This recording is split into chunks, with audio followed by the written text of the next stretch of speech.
Vamos a hablar de una miscelánea de cuadros que tienen una resolución quirúrgica y que son competencias de cirugía infantil. Lo que el pediatra debe manejar, porque el pediatra es el primero a ver al niño y debe encaminar a tiempo.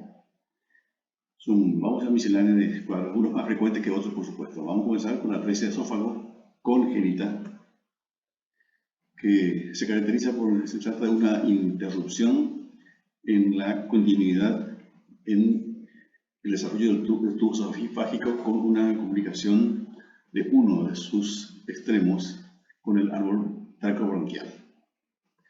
En más del 90% de los casos es el inferior.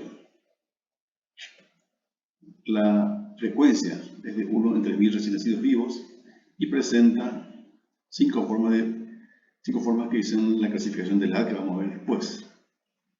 Los síntomas pueden ser a comienzo cialorrea, el niño babea mucho, el recién nacido babea mucho porque no puede tragar la saliva, entonces forma espumita en la boca. También hay antecedentes de polihidramios durante el embarazo y el parto, en un 50% de los casos. Crisis de cianosis, por supuesto por la aspiración de secreciones, ya sea saliva o de alimentos o la leche cuando se introduce tempranamente o abdomen distendido, en los casos de fístula del cabo distal. Esta clase de la clasificación de la que habíamos hablado, el 90% corresponde a la forma A, en la cual, como usted se puede ver acá, hay un sector del cabo proximal en el fondo del saco ciego, mientras que el sector distal, el fondo del saco, comunica con el árbol bronquial a través de una fístula. En la forma B hay dos fondos sacos ciegos, tanto en el sector proximal como en el distal. En la forma C hay una comunicación entre ambos cabos, pero también ambos se comunican con el trago a través de una fístula común con el árbol tracobronquial. En la forma D hay una comunicación a través de una fístula del cabo proximal y el fondo saco ciego termina el cabo distal. En la forma E hay una comunicación de ambos cabos, pero por fístulas separadas. Las formas E que son las menos frecuentes, que son menos del 1%, y la forma, como dijimos, la forma A es la más común, en un 90%. Se puede ver la radiografía contrastada del niño con vario, en la cual el vario no queda formando como un fondo seco ciego porque no progresa por la falta de atresia. Este es un elemento importante en el diagnóstico. O también se puede hacer diagnóstico, por ejemplo, a través de una sonda nasogástrica que se pasa y no se consigue avanzar porque hay un stop a nivel del fondo del saco ciego. Esto, por supuesto, requiere una intervención quirúrgica muy urgente, es una emergencia quirúrgica. El niño debe ser operado a las pocas horas de nacido antes de ser alimentado. Si se hace el diagnóstico de la atresia y estenosis duodenal congénita, son diagnosticadas también en forma prenatal, a través de la ecografía. Como buen ecografista se puede hacer diagnóstico de certeza. Y en el 50% de los casos también existe antecedente de polihidramios. Al nacer, el recién nacido presenta vómitos biliosos en un 80% de los casos y el contenido gástrico en el resto, según la obstrucción sea por debajo o por encima de la ampolla de Vater. O sea, habitualmente es más común la atresia por debajo de la ampolla de Vater, por eso los vómitos son más probables que sean biliosos. Y también abombamiento en el epigastrio y depresión en el resto del abdomen. La radiología simple muestra una doble cámara de aire, ese signo es más característico, el signo de la doble burbuja y la ausencia total de aire en el resto del intestino. Vamos acá, por ejemplo, una imagen doble en la cual hay una imagen del estómago y el duodeno. Esto sería una atresia por encima de la ampolla de Vater, en la cual se caracteriza por vómitos gástricos, la ausencia de aire en el intestino, y va también la siguiente, en la cual la atresia más por debajo de la ampolla de Vater, y acá los vómitos son biliosos, que es lo que el tipo de predomina en el 80% de los casos.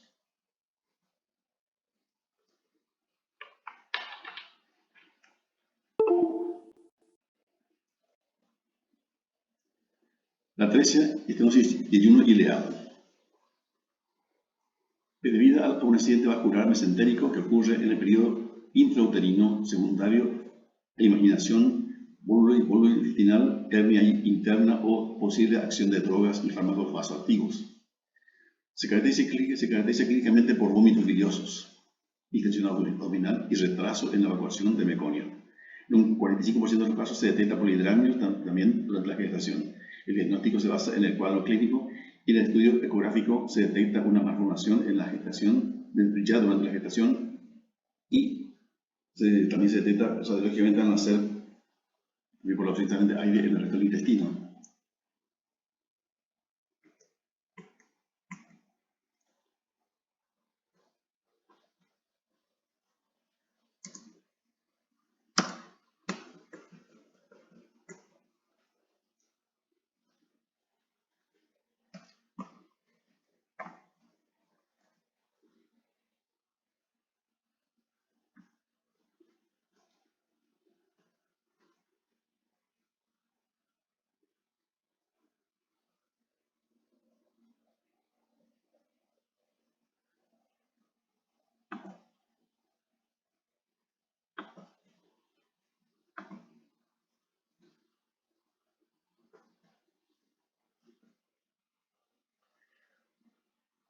Vamos a hablar ahora de la estenosis congénita del píloro, otro cuadro bastante común, eso es más común.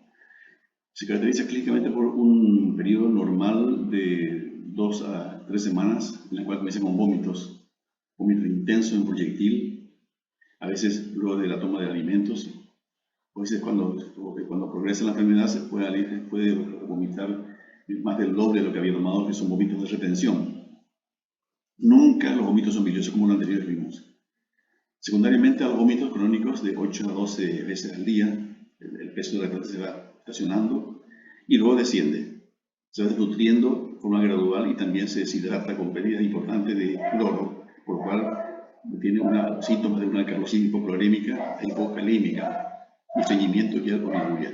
El hambre y el dolor gástrico causan irritabilidad. Porque el niño que vomita tiene nuevamente hambre, entonces nuevamente toma la leche y vomita nuevamente y así van pasando los días. El diagnóstico debe ser tempranamente para hacer la corrección quirúrgica adecuada.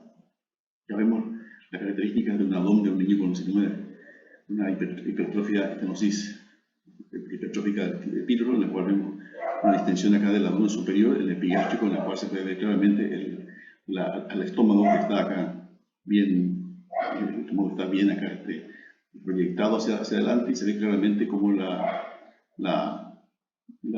estómago está acá proyectado y se ve claramente que está excavado por debajo del epigastrio. Pero vemos claramente un niño con la hipertrofia del píloro, en la cual se ve también la distensión y se hace, por supuesto, se hace el drenaje de la cavidad gástrica con una sonda nasogástrica previamente a la operación. El diagnóstico se hace habitualmente a veces con una buena palpación del píloro, que es del tamaño de se compara con una aceituna.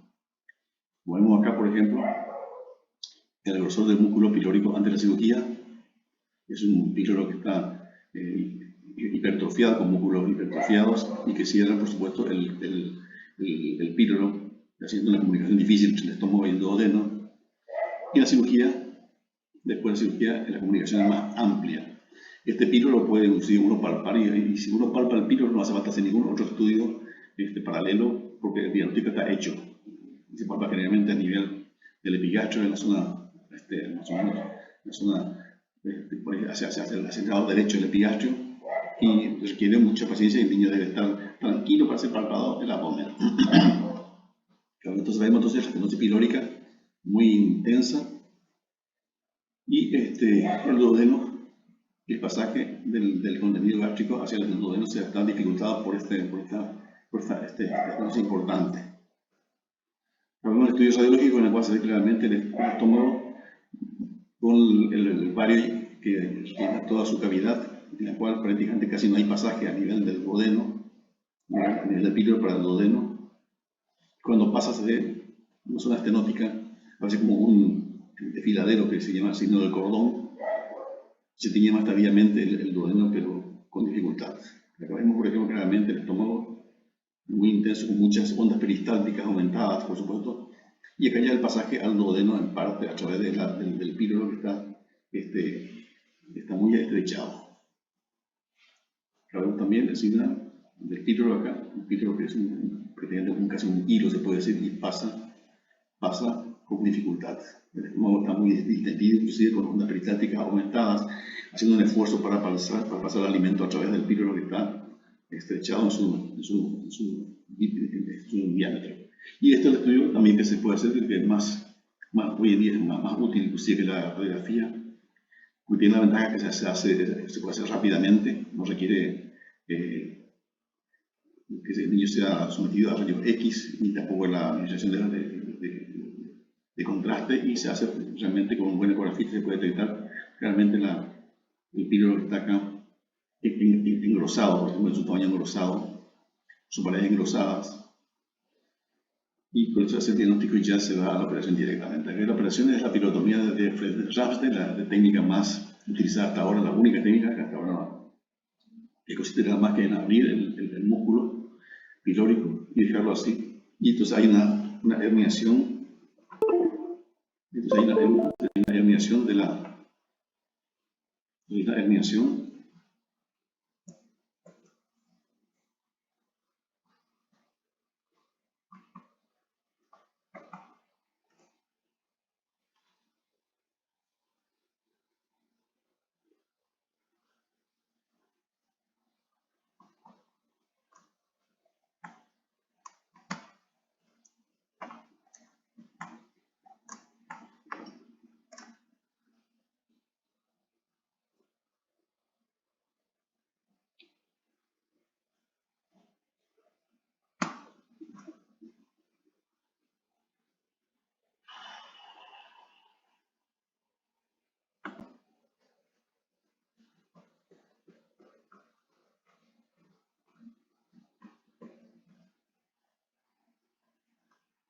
Entonces es la operación que lo vamos a utilizar hasta ahora y que consiste nada más que en incisión sobre la musculatura del píloro. Esta posición, cuando uno ve a un niño así, atajándose el abdomen con una expresión de dolor, caminando con dificultad, cojeando, prácticamente esto es casi se puede decir un signo patognomónico de la apendicitis aguda en el niño. Es una inflamación del apéndice secal, se produce por la obstrucción de la luz apendicular, generando una proliferación bacteriana y entonces hace que el mismo se vaya rellenando de líquido purulento, especialmente la luz se va también, hay un aumento de la presión dentro de la luz, que está también en parte está también en parte bloqueada su comunicación con el intestino a través de la inflamación del edema, y esa distensión provoca mucho dolor. Y también después la presencia de la infección. Ahí es mayor frecuentemente entre las personas entre 15 a 25 años de edad, pero todas las edades pueden quedar afectadas por la apendicitis aguda, como ahora después es diferente. No hay un diagnóstico etiológico conocido, son varias las causas. La fisiopatología es aumento de la presión y edema en la pared del apéndice, disminución del tono venoso, retorno venoso, disminución de la irrigación arterial, isquemia con gangrena, perforación, que sería ya la parte última, y entonces fuga del curso y materialmente fecal hacia el peritoneo, dando peritonitis. La adherencia del pipilón y asas produce a veces un bloqueo y se forma un plastrón ventricular, sí que haya una peritonitis, porque no hay una diseminación a nivel del abdomen, de todo el peritoneo. Pero vemos la fase por la cual atraviesa una apendicitis aguda. Esta es la apéndice normal, como podemos ver acá, en la cual entonces cuando hay una etapa inicial hay una apendicitis simple o catarral, como vemos que hay una congestión, una inflamación de todo el apéndice. Luego pasa a la etapa siguiente, que es la etapa flemonosa o filinosa, en la cual ya hay una mayor cantidad de contenido de líquido dentro, con un cambio de la coloración que se hace después, ya si pasan las horas, se hace gangrenosa, ¿ya? Y después termina siendo la perforación ya en la etapa última, en la cual ya hay una peritonitis secundaria, como vimos anteriormente. La apendicitis aguda, bueno, tiene diferentes manifestaciones clínicas, por supuesto, por el grupo de edad, según la edad, son variables, y es saber tenerla presente porque no es fácil su diagnóstico de inicio. De tal modo entonces que hay síntomas diferentes en los neonatos, en los niños preescolares, en los escolares y en los adolescentes. La apendicitis en el neonato es extremadamente difícil de diagnosticar y el niño presenta una disección abdominal, vómitos por supuesto, ingesta oral disminuida y bueno, la posibilidad de una sepsis secundaria es más rápida. En los niños preescolares, el dolor abdominal es lo que predomina en la mayoría de los casos. También se acompaña con vómitos importantes. Hay una sensibilidad abdominal muy intensa. Ya presenta fiebre y también se acompaña de anorexia. A veces la anorexia puede ser el primer síntoma de una anorexia y un niño que estaba en el mundo normal y a veces febrícula. En los niños escolares también predominan las náuseas, la anorexia y los vómitos, la fiebre, la diarrea y por supuesto el dolor abdominal, que es importante. En los adolescentes es muy parecida a la de los adultos, el dolor abdominal, fusileca derecha, con la presencia de anorexia, náusea y vómitos. Se han hecho varias formas de intentos para hacer un diagnóstico más preciso de la apendicitis y si algunas de ellas son utilizadas. Por ejemplo, está la puntuación de Alvarado, la cual la presencia, por ejemplo, de 5 o 6 puntos hace que el diagnóstico sea compatible con apendicitis. De 6 a 7 puntos sea un diagnóstico probable y sea muy probable ya cuando hay de 8 a 9 puntos. O sea, los puntos, como se ven acá, uno es el dolor que migra, el dolor que estaba, por ejemplo, localizado inicialmente en el epigastrio, migra hacia la fosa ilíaca izquierda, derecha. La anorexia, que está común en todas estas enfermedades, el náusea y vómito también muy común, que es también punto 1. El dolor en el cuadrante inferior derecho, o sea, la fosa ilíaca derecha, que tiene 2 puntos. El dolor al rebote, o sea, el síndrome de Bloomberg, cuando uno se suelta el apéndice después de haberlo palpado. La fiebre, que puede estar también presente, que puede ser no alta inclusive, a veces puede ser una febrícula. La fiebre está más intensa después, conforme pasan las horas. La leucocitosis, o sea, el aumento del neutrófilo, especialmente a la izquierda, un desvío aumentado de más del 75%, son un punto de ambos. O sea, la suma de esto puede dar diagnóstico probable cuando está entre 8 a 9, ahora que de 10 puntos. Pero también acá tenemos la semiología importante. La semiología, bueno, entonces el síndrome de Robson se despierta cuando se palpa. Acá se hace una compresión sobre el fosa ilíaca izquierda, sobre el sigmoide y el colon. Entonces esa compresión hace que se distienda el abdomen, el colon, y entonces pues, se provoca un dolor hacia la fosa ilíaca derecha. Es el signo de Robson, que es un signo que puede estar, no es también muy presente en todos los casos. El punto de Lanz, que es el dolor que se puede tener al presionar en un punto situado en la unión del tercio externo derecho con el tercio medio en la línea biespinosa, la línea que va del cubil hacia la línea, hacia la espina sacra superior. Sostiene cuando el apéndice tiene una alteración pélvica. El punto del Sen se obtiene por presionar las 2 travesaños de dedo por encima y por detrás de la espina ilíaca ante la superior derecha, que es casi patonomónico de la apendicitis versusecales y ascendentes. Y el punto de Morse situado en el tercio interno de la línea espino-umbilical derecha. O sea, una línea que se traza, por ejemplo, desde la apófisis espinosa de la sacra hasta el ombligo.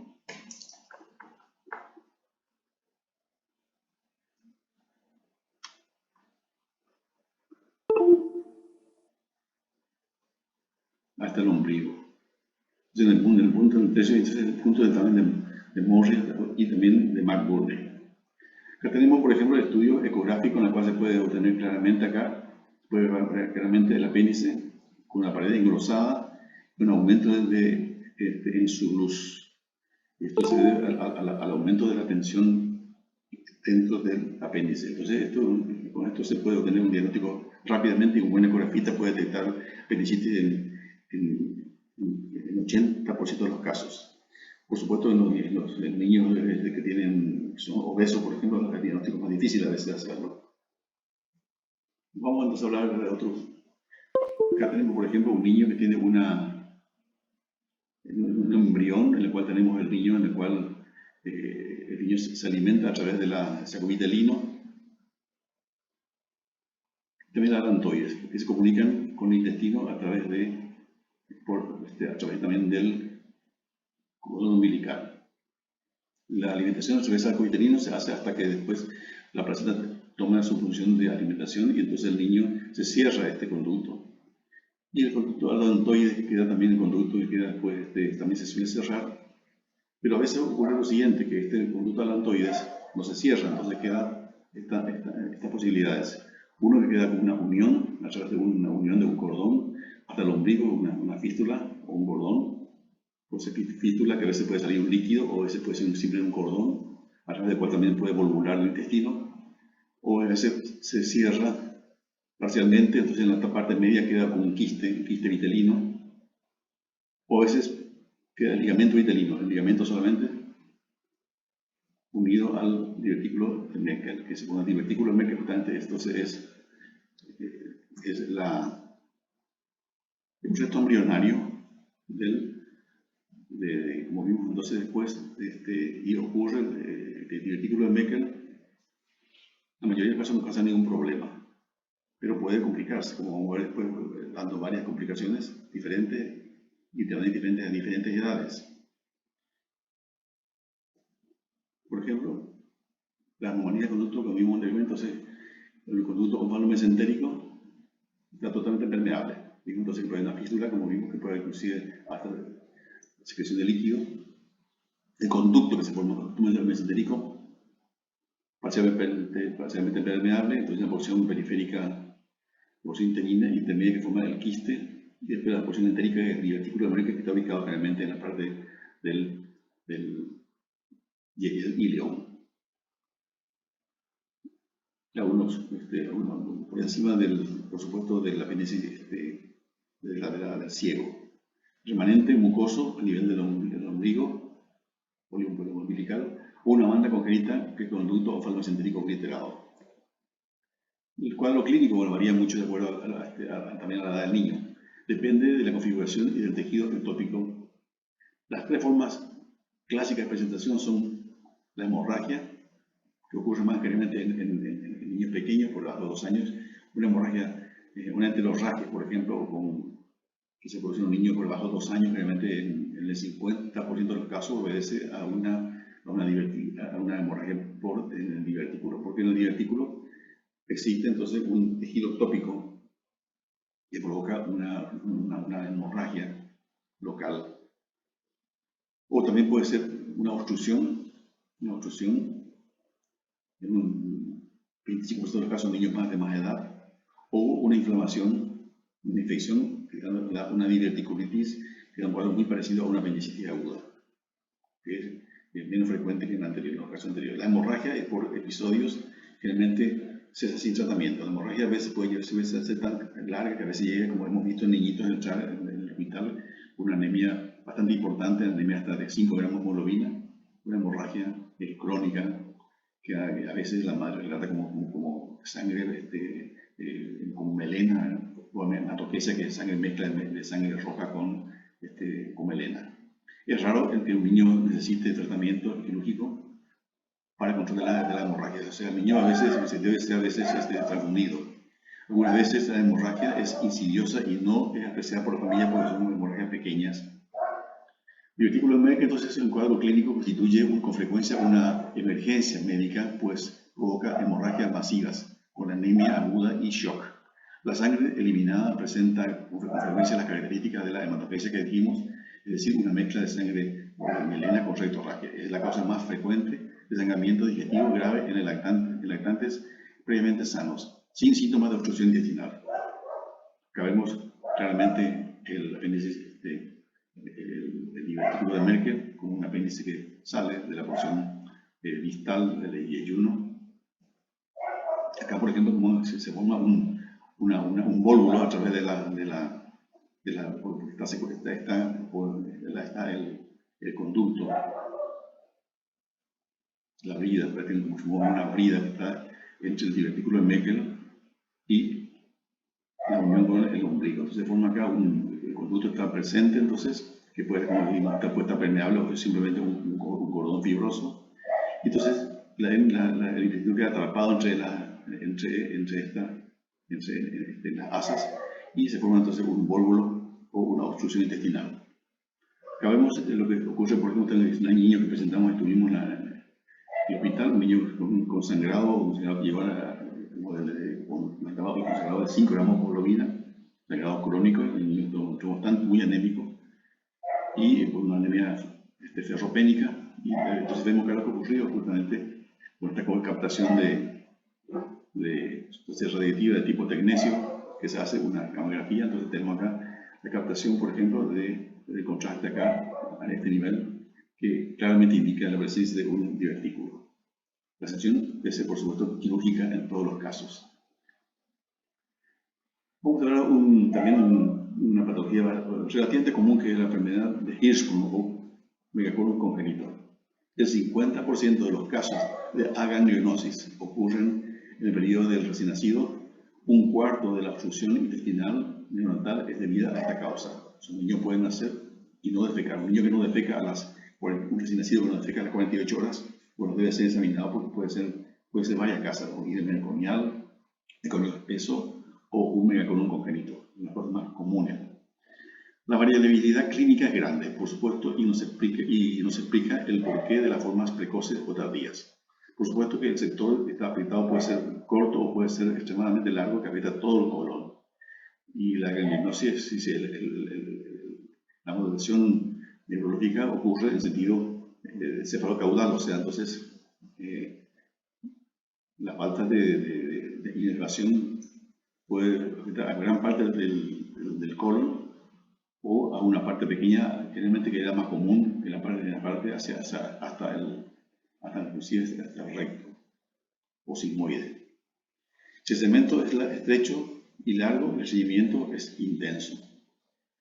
En el otro extremo, si el segmento estrecho es corto, el seguimiento es intermitente.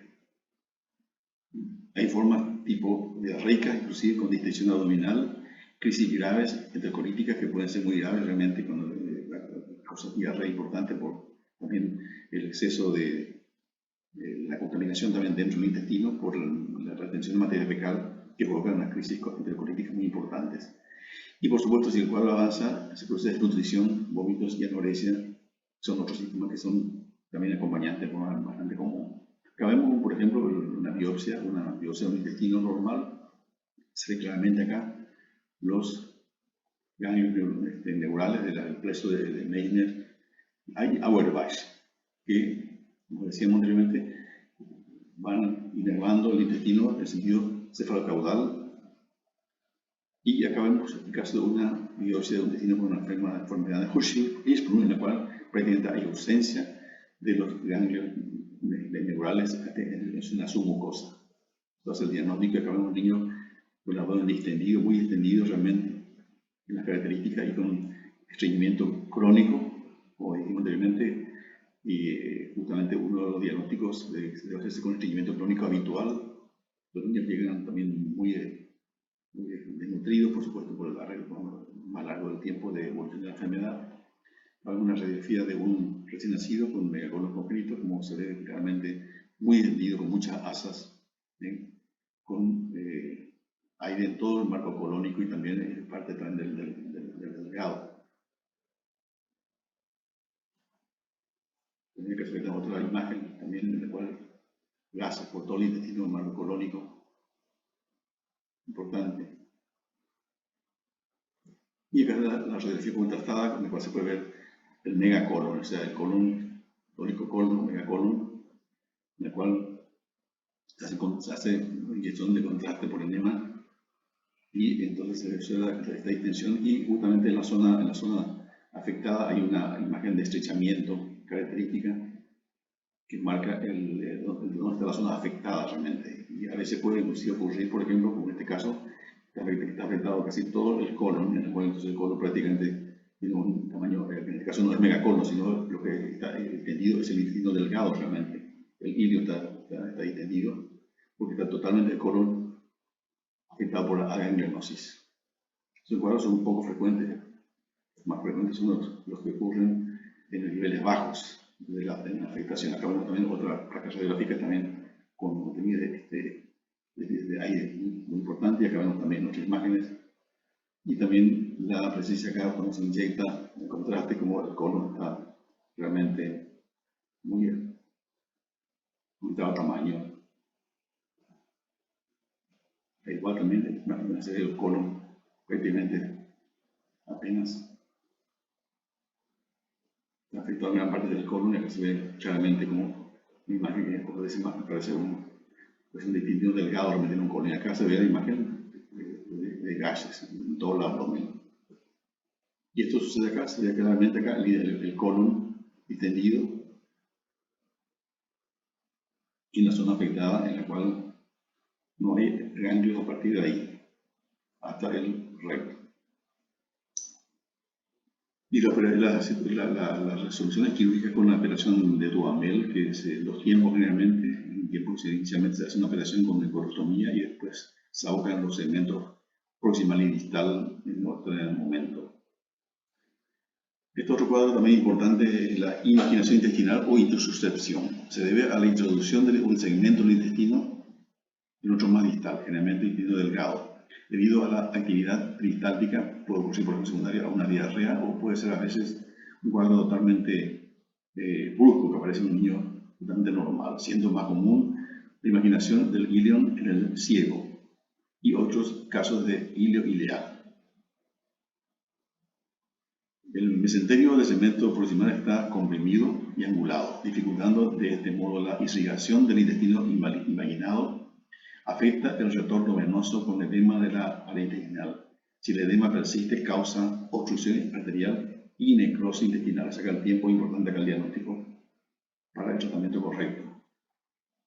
Acá vemos de forma normal el intestino delgado, el ciego, el colon ascendente. Y acá cuando se produce la introsuscepción, o sea, la imaginación, se mete adentro como una especie de dedo dentro del colon. Como les decíamos anteriormente, puede ser claramente iliocolónica o a veces puede ser ilio secocolónica. Entonces se mete dentro, entonces ocurre esto. Como decíamos anteriormente, se produce acá una zona acá de sufrimiento por edema, por la irrigación dificultosa. Entonces se produce acá una irrigación inadecuada con retorno venoso inadecuado, entonces se produce edema inflamatorio y que aumenta la obstrucción. Y el niño tiene realmente un cuadro muy importante de obstrucción y de dolor importante. Acá otra forma de especie es también más importante. Y el cuadro clínico se caracteriza en forma de una causa intestinal que afecta generalmente a lactantes pequeños. Generalmente con mayor incidencia en el segundo semestre, o sea, a cualquier edad, pero generalmente más común. Y el comienzo suele ser generalmente brusco, con la aparición de un niño generalmente sano en ese momento, totalmente sano, con la aparición de crisis de llanto intenso, seguido de vómitos de contenido gástrico, que probablemente se hacen miliosos con el tiempo. También aparecen deposiciones con sangre en forma de jalea de grosella, que es debido a la rectorragia. A la palpación, el abdomen es blando y se puede palpar el budín de imaginación, que corresponde a la cabeza de la imaginación. Y el tracto rectal, la presencia de volumen de sangre en grosella, es el signo patognomónico. Acá entonces el comienzo es un llanto de tipo cólico, intenso, intermitente, de un niño previamente sano, que puede ser secundario también por ejemplo, a un pólipo. Realmente esto, en la mayoría de los casos no hay una causa determinada, no se sabe por qué ocurre. A veces puede ser en la secundaria una diarrea, por ejemplo, en forma secundaria, pero lo más común es que ocurre en un niño lactante pequeño, sano previamente. Acá vemos, por ejemplo, realmente la zona de imaginación, como acá hay un stop prácticamente se hace un colon por enema y el contraste marca todo el colon hasta que llega a la zona en la cual está imaginada, y acá se ve que no pasa contraste, por ejemplo, más allá.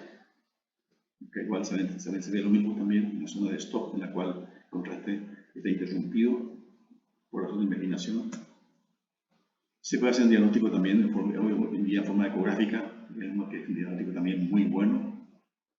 Se puede ver claramente acá la zona de imaginación también, como se ve acá, la zona de imaginación, y acá la zona de stop, del contenido de aire, y acá un edema inflamatorio del intestino que está imaginado.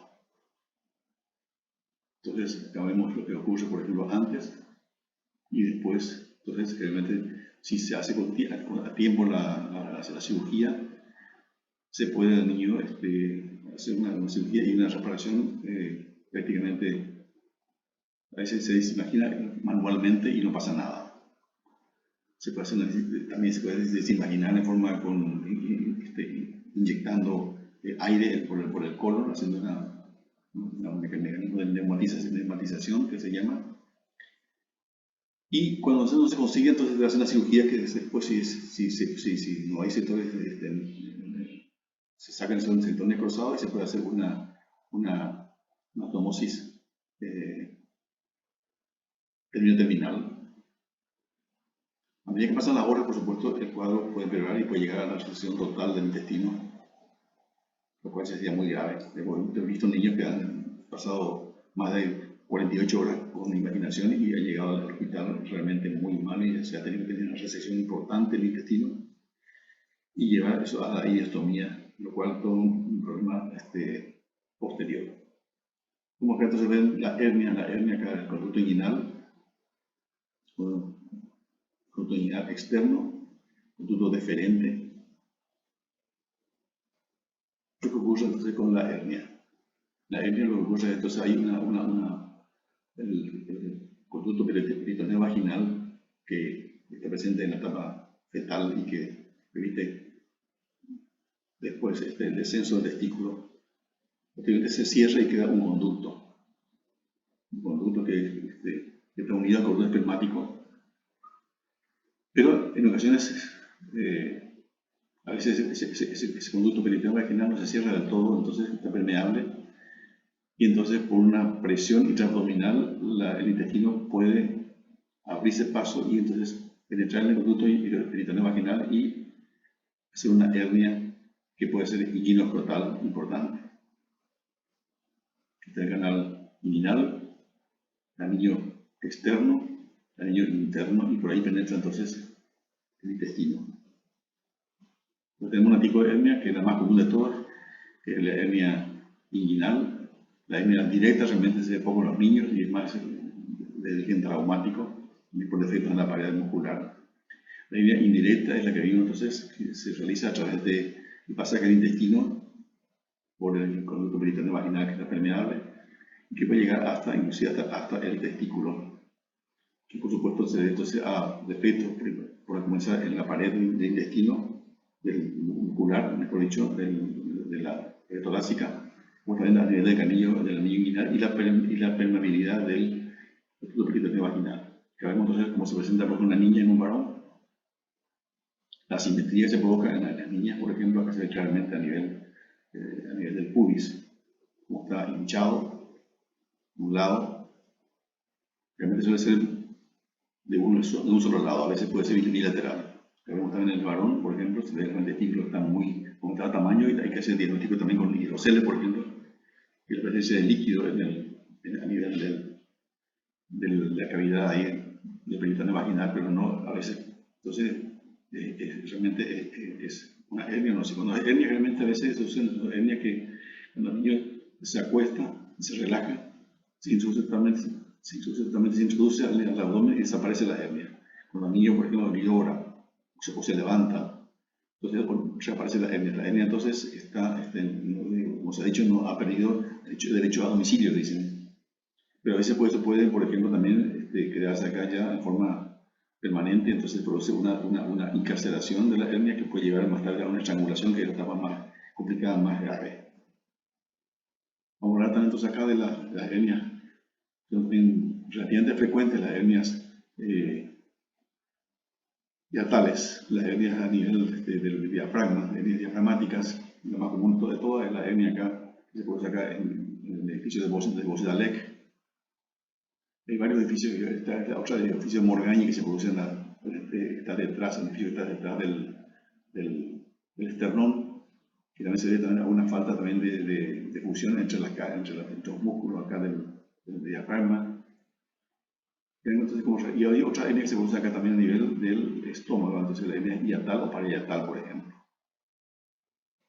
Entonces de acá, esto que está acá, el intestino que penetra, entonces la hernia es un efecto de la pared abdominal, entonces hay una comunicación entre la cavidad torácica y el abdomen, el peritoneo.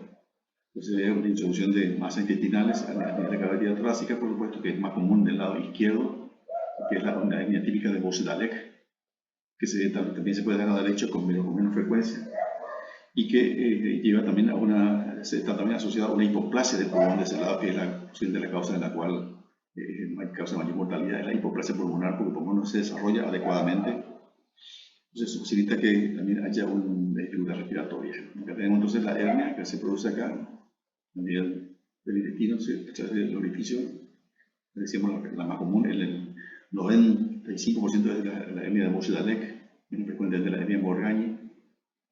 Y entonces acá tenemos, por ejemplo, a veces inclusive puede haber desplazamiento hasta inclusive prácticamente comprimiendo el corazón y desplazando el intestino hacia el lado derecho.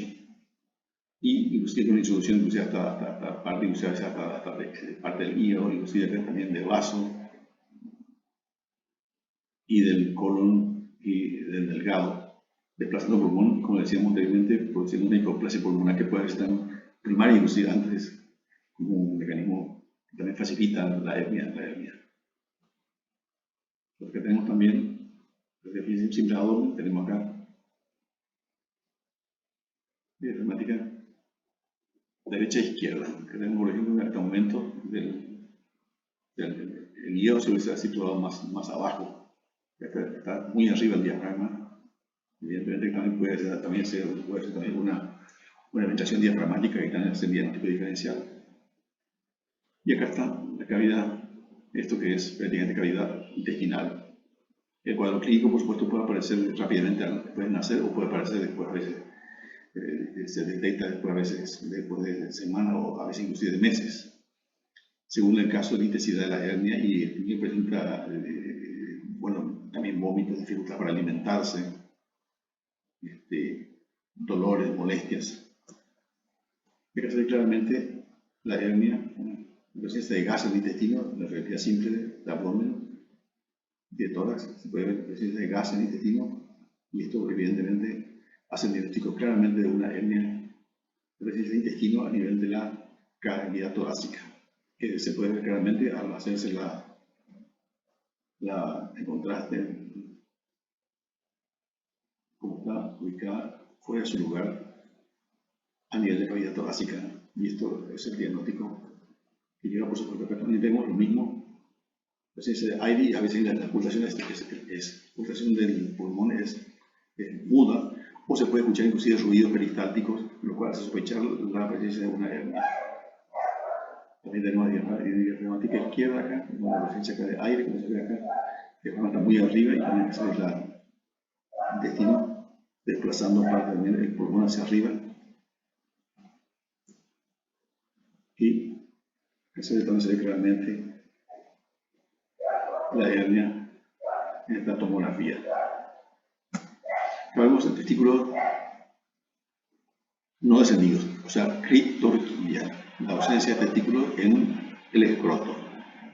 Causas, bueno, la incidencia congénita de la gran mayoría, incidencia del 2 a 5% al nacimiento, etiología multifactorial, puede ser unilateral o bilateral, 2 al 9% puede ser pacientes infértiles después con la edad, a pesar de haberse corregido, pueden ser infértiles, estériles,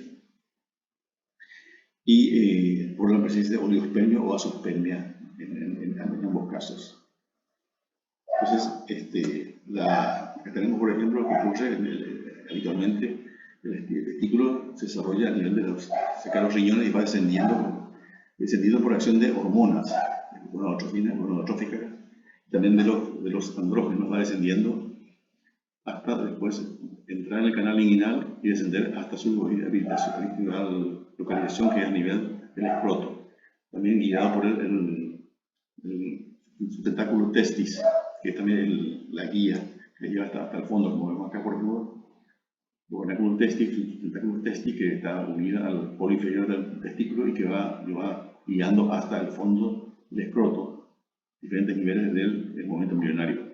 Generalmente el testículo desciende ya prácticamente a las 28 a 36 semanas, desciende ya en el escroto, pero muchas veces los niños al término nacen con un porcentaje bajo de casos en el cual hay una criptorquía generalmente unilateral.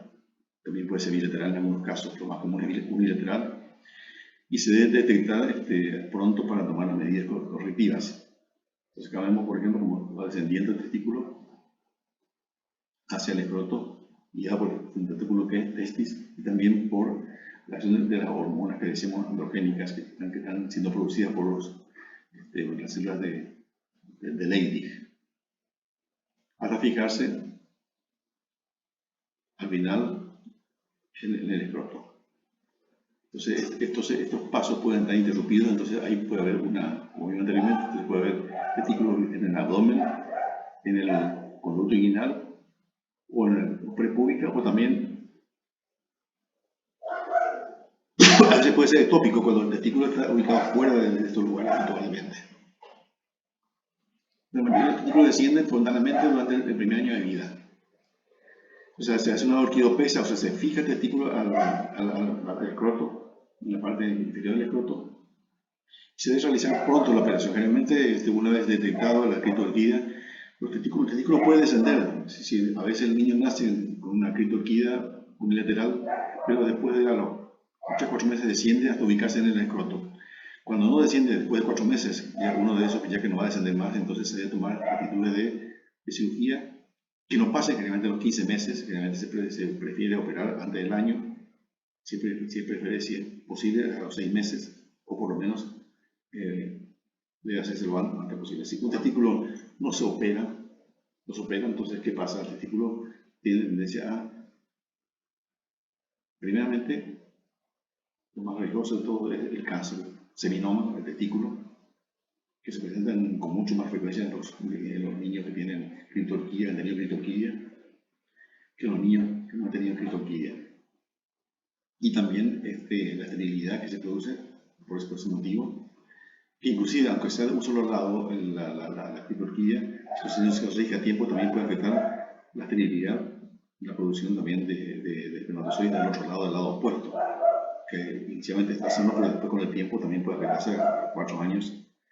De tal modo que la espermatobioscopía es obligatoria en todos los niños por debajo de los 16 años de edad y quienes se ha hecho el diagnóstico de criptorquía bilateral. La quirotomía es una posibilidad en niños en los cuales ya no existe el testículo atrófico o a veces el testículo abdominal que debe ser extirpado por el riesgo de una malformación posterior. Y esto, para terminar, es un cuadro también reciente común de atresia anal recién nacido. Hemos visto a los niños salir del hospital, volver al hospital después de 3 días de vida, de haber sido dado de alta, porque no defecaban y simplemente tenían una atresia anal que no fue diagnosticada en ese momento oportuno, lo cual es una aberración, ¿verdad? El diagnóstico se hace hoy en día fácilmente a través de la introducción de una sonda nasorectal, la sonda nasogástrica que se usa para limpiar a veces al recién nacido.